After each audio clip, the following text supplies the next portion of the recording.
Oh guys, welcome back. It feels like paradise right now in Wales. The sun is finally shining. And what I was doing there was soaking up the earth's goodness, of course. It's very important to connect with the earth. And you know what? A few weeks ago I shared a video where I was really stressed and overwhelmed in life. And the garden, being out in it for the day, just melted away the stress. But I shared with you so many problems that I was having this year with some of the regular things that I grow that are usually so easy and abundant to grow. But I enlisted in the last few weeks something quite controversial.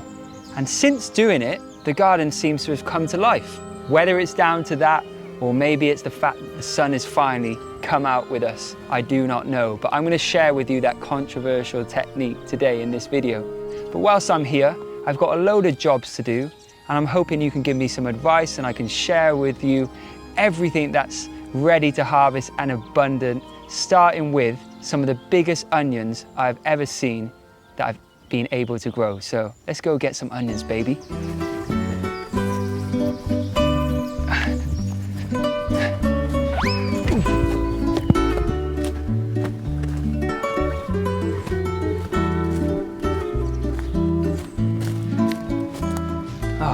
Sunflower, not quite as tall as I wanted it to be, and I was in a competition with you guys and my mum to see who could grow the biggest sunflower.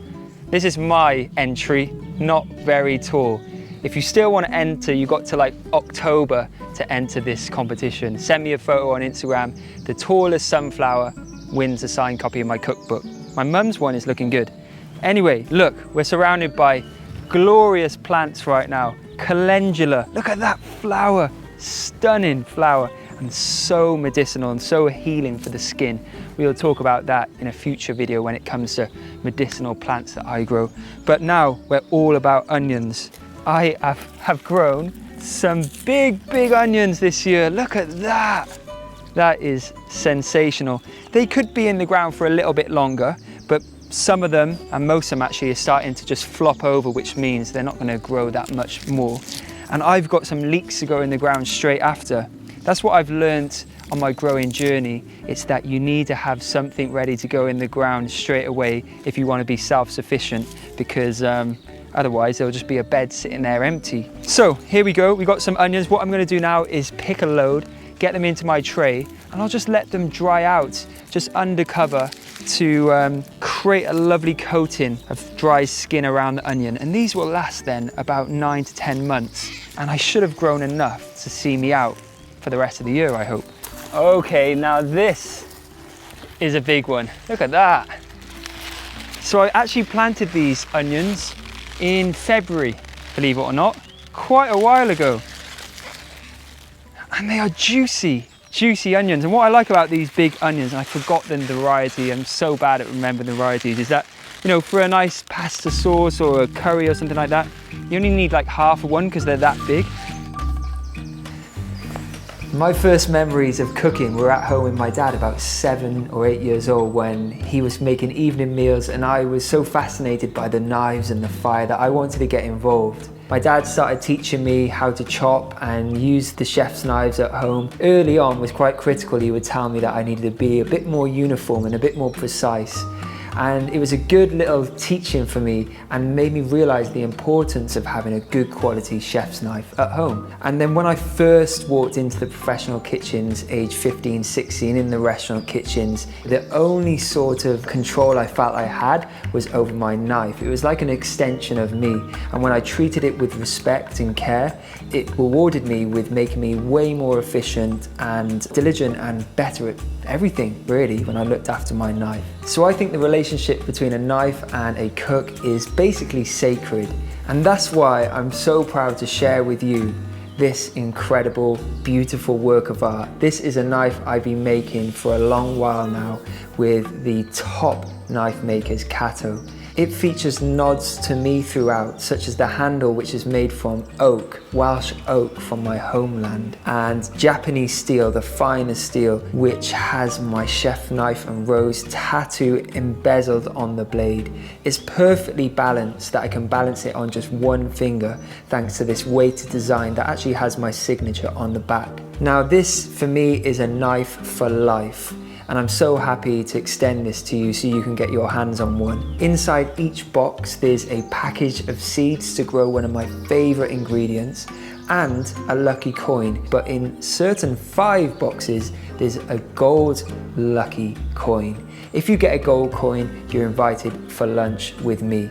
So good luck getting a knife. Click the link beneath this video if you want one. I really cannot recommend this enough. I'm so grateful to work with Kato and also just to be able to share this gift with you guys.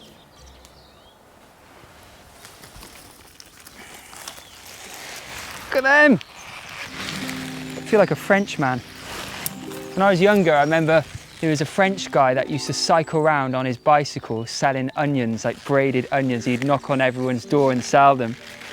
That was so cool, but as a kid I didn't really understand. I thought, why is this French guy knocking on the door with onions? But how cool is that? And then they hang in the kitchen looking all beautiful for months and months to come. So that's exactly what I'm going to do with these. Once they've dried out, we'll braid them up and then they'll be hanging in my lovely kitchen.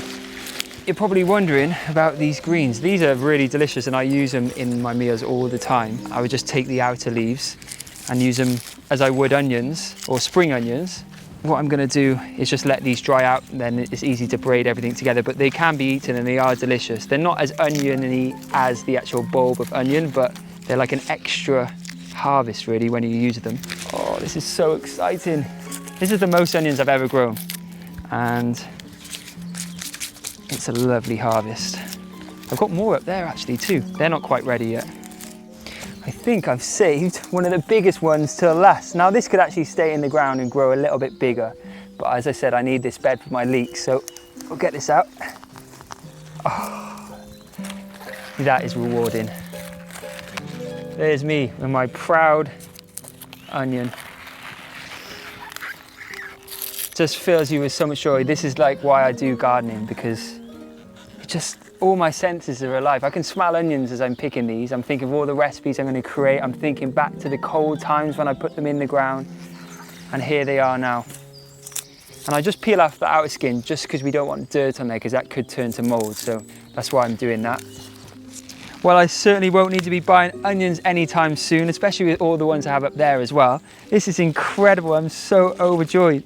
I just noticed in the ground, which fills me with hope and positivity, as I've poured these out, there's this lovely white stuff, which I believe is mycelium, and apparently, you'll be able to tell me more, I'm sure, this acts as a network beneath the soil so that all of the plants sort of can talk to one another, and if one needs some nutrients, it will let the mycelium network know and they'll just grow in harmony. That's what I'm told anyway. You can tell me some more, but it's good to see that in the soil. It means that this soil is live and rich, so I don't necessarily have to worry about the leeks that go in this ground next needing anything. It looks really fertile.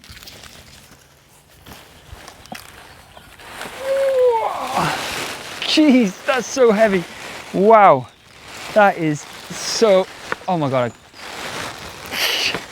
That's like, it's just awkward to hold too. It's like 50 kg maybe. Wow, it's a lot of onions. 50 kilos of onions? 50 kg, pick it up. Okay, I go to the gym, I lift weights a lot. This is, okay, maybe this, it's about 35 kg.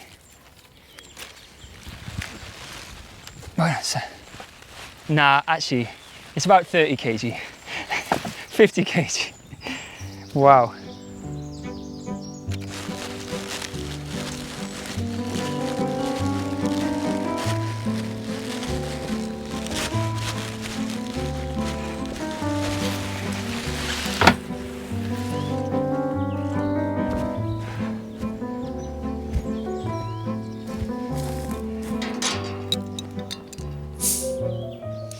Oh, Jesus. Jesus. Bloody Nora. This is my homemade kombucha. It shouldn't do that. It's a little bit over fermented, I think, because of the hot weather. But I actually just done a whole masterclass on how I personally make kombucha on the channel. You should go and check it out. It's an amazing drink on a sunny day like today. I think We need it right now. It's a hot day today, which is lovely. I think this is the perfect moment to have a drink of kombucha and tell you about this really wacky, quite controversial growing technique that I've adopted that's made my garden come alive. Oh, that's good. That is good.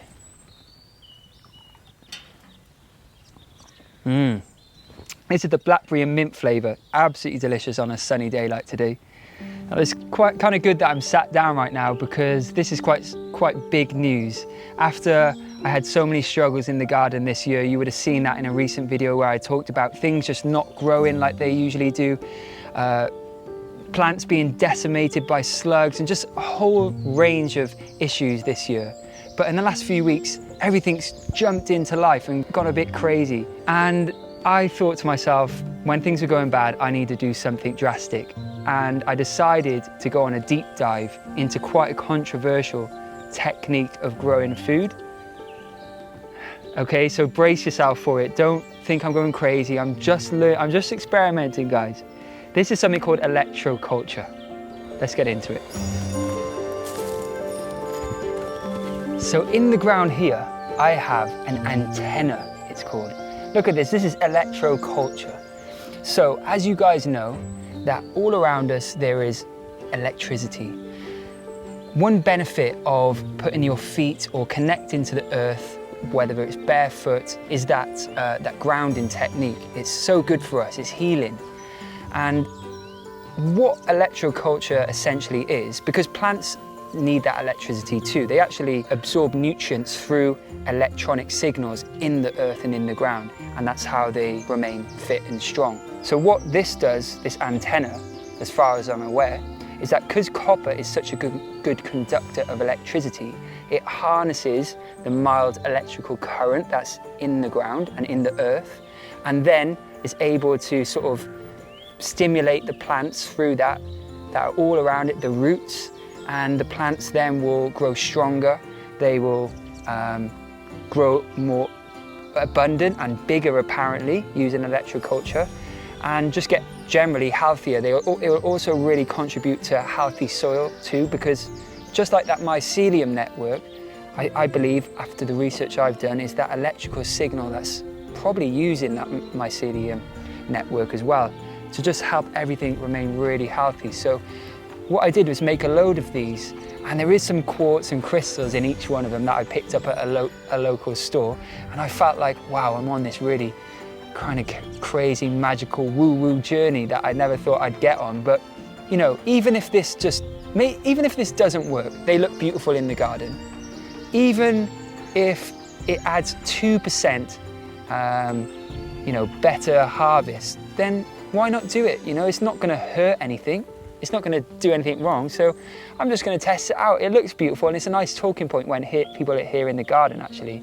So I've just wound coil around either bamboo or some copper pipe, and then we've just put the crystals in at the top and pointed it north, because apparently that's the magnetic north. So you've got to point the coil that way. It seems a bit wacky, but everything in this bed seems to be growing real fast. And as I said, in the last few weeks since doing this, everything seems to come alive. But we're not going to just put it down to that. We finally had sun, because for the last few weeks there's been hardly any sun, or last few months actually. So it's nice to have some sun. It's just worth trying. So that's what I'm doing at the minute.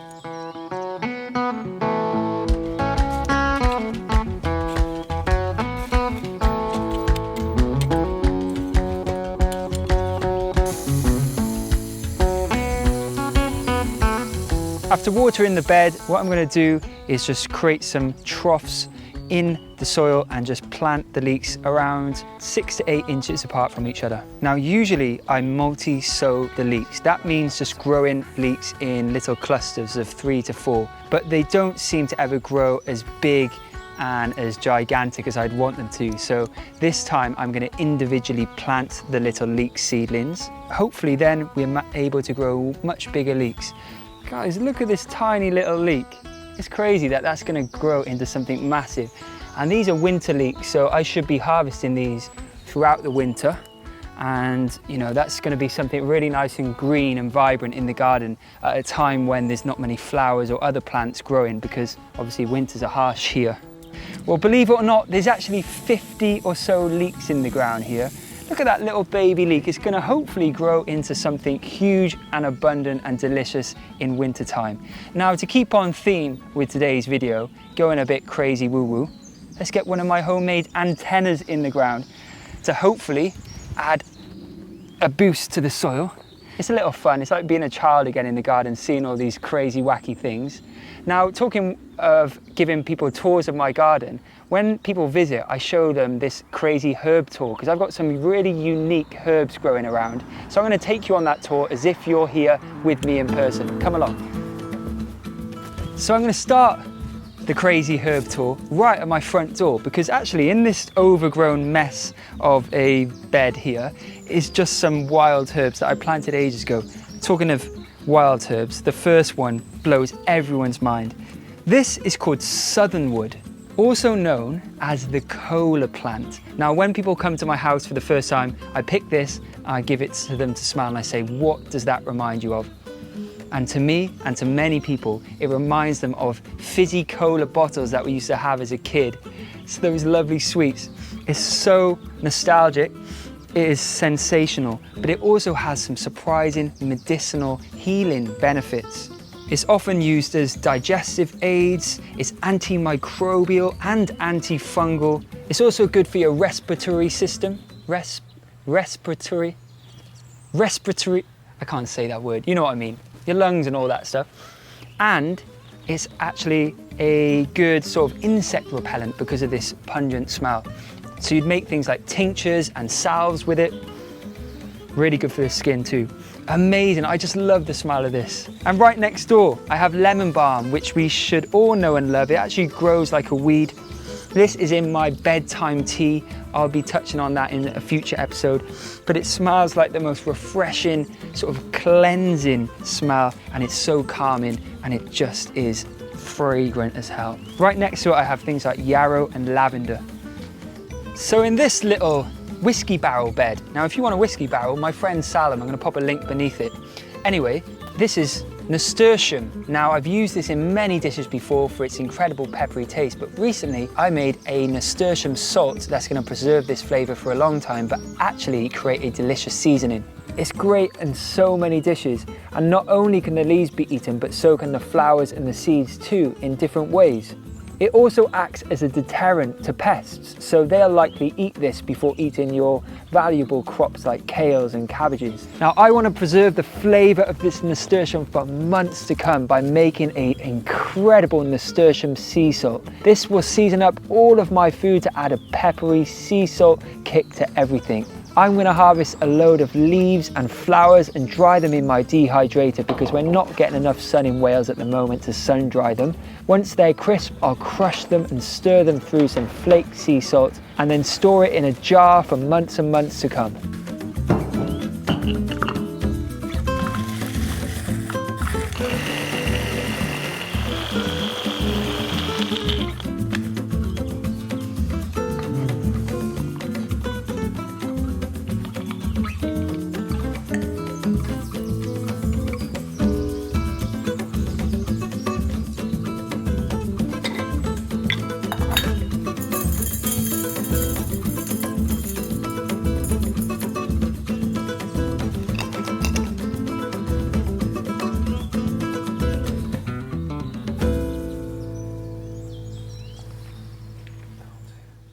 So also in this whiskey barrel, surprising how much you can fit in. Got some lovely more purple yarrow here, bay leaves, rosemary.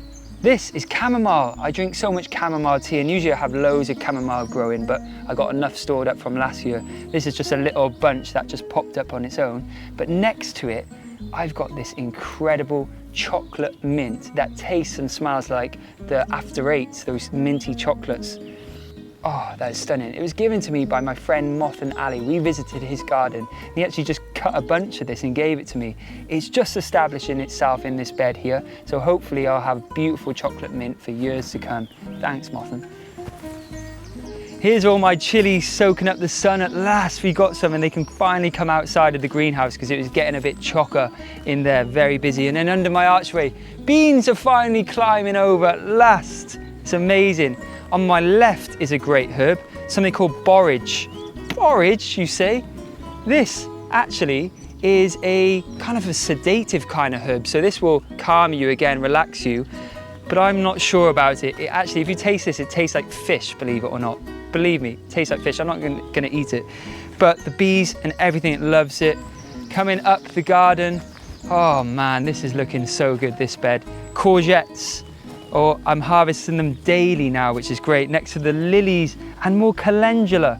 Calendula, I've got a bunch down there, but this is a unique variety because the flowers just look so different and they're stunning. And calendula, if you don't know, people with eczema often use calendula creams because it's so good for your skin. But also can be made, you can make teas with it as well as things like balms to put on your skin. We're going to talk about all this stuff in a future episode for sure. This is just a quick whistle-stop tour as we go up to my greenhouse. In this little bed, there's a load of medicinal herbs. We're going to do a whole medicinal herb episode. There's some lovely flowers in here. Before we move on though, I'm so excited by this one. It looks kind of like a legal plant. It's illegal here, but look at this. That is called black mint. There's so many mint varieties, it blows my mind. And this one kind of smells like that illegal plant too. God, we're touching on some big topics today. Amazing, amazing herb. Great in cocktails, but also very refreshing. So let's go to the greenhouse, past some beautiful roses. Oh. So the reason I wanted to bring you into here is because I've been saving this giant cucumber for when you guys were here with me. Look at that! Beautiful cucumber. Do you know what? The first thing I've been doing over the last few weeks since these have been harvestable is just coming in here in the morning and just biting one like an apple. It's the best thing for first thing in the morning to eat. I'm going to be doing a what I eat in a day video soon that you can see, and you'll probably see me munching on a few cucumbers.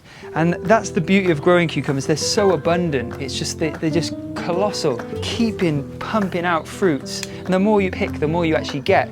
I'm also going to be doing a load of preserving recipes with these too. Tomatoes are just going nuts like you saw in the last episode. There's so much more. The orange ones, if you saw them in the last episode, they're actually called Berkeley tie-dye tomatoes, and they were ripe when they're orange. So delicious. I'm going to be making a recipe where I'm stuffing them soon.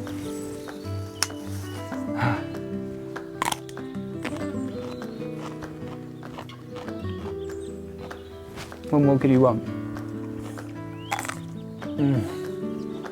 Gardening does take some time. You know, you have to invest the time. And you have to be efficient and diligent with timings and dates. For example, when to sow things. You have to do a lot of research into it.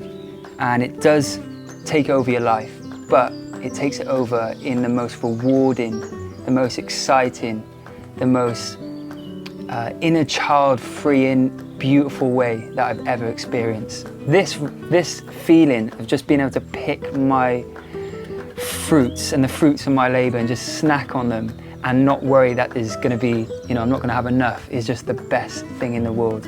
I've been giving cucumbers away to my mum and dad and other people and friends and family, and it's the ultimate gift. It's priceless to me, and they taste so much better than anything you can get from the stores.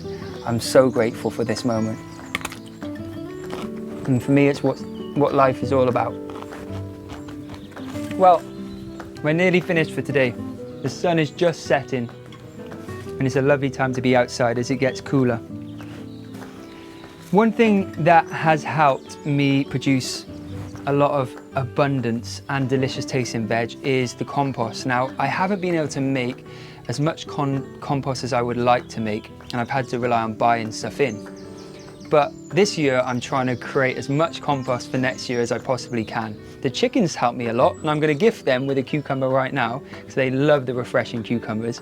But what I also do is go down to like my local coffee shops, and they're often just giving away used up coffee grounds. So I picked up a bunch, and they're going to go on my compost heap now just to help add some more vitamins and minerals. I think particularly nitrogen. You can tell me more about coffee grounds, but amongst compost, it will add some real nutrients to that future soil that I grow my food in. Hungry girls, aren't you? All right, chickies, this is homegrown cucumber. Very refreshing. What do you think? Chickie? Yes, they like. This one? Okay, so this one for you, and there's one for you. So in this bag is a ton of coffee from the local coffee shop. Coffee grounds, ready for the compost heap.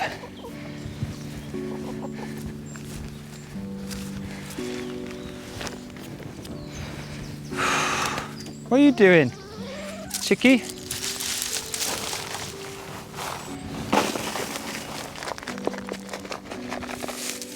If you've got any like dead space in your garden, maybe like a little corner at the back of the garden, just pile up all your garden waste scraps, whether it's hedge trimmings, grass clippings, or your food kitchen scraps, so like any peelings, any scrap bits of carrot, vegetables, fruits, whatever. Cardboard boxes, toilet roll tubes. Get it all in a pile. Just use some pallets to create a square. This is the messiest version of it. I got a much tidier one down there. And then just pile it up. And then within like 6 to 8 months, you're gonna have compost that you can grow food in. It's that cycle. It's so cool. I think, why do we give our waste to like the council to sort out when we could just do this and produce something that we can grow our dinner in?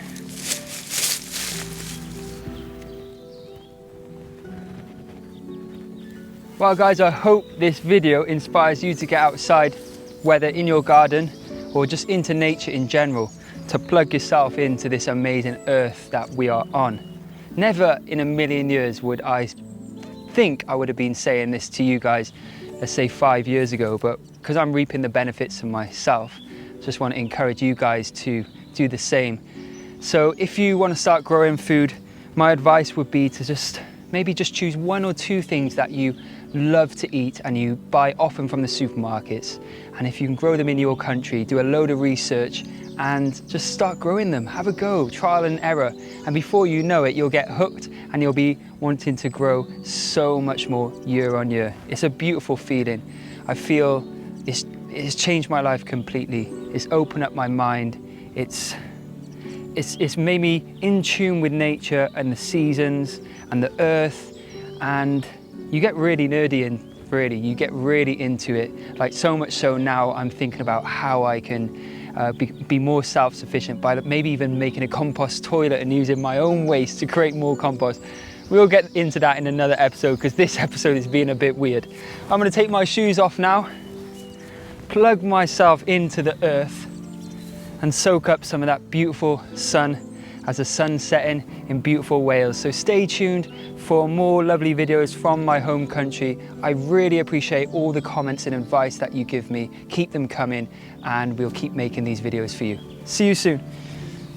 Oh, I really want this land, by the way, because I want to do an eco retreat to welcome you guys here. That would be the dream. Or somewhere like this. Oh, one day.